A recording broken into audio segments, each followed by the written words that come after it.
In this video, I'm going to teach you how to fix Venmo we need more information error. In order to fix this particular error, what you can do is you just need to head over and make sure what kind of error it needs.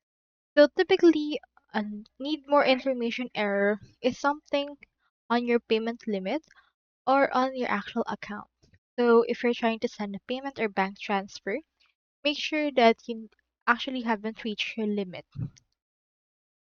Now, if you're trying to log into your Venmo account, make sure you're signing in instead of sign up, and you can only log into Venmo from the US. So if they're asking for more information from you, you just need to upload them directly to the actual upload system of Venmo.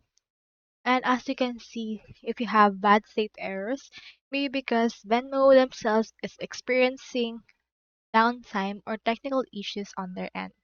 So if you still have the we need more information error, you can try to delete and reinstall back the application and see if the glitch has continued or has been solved.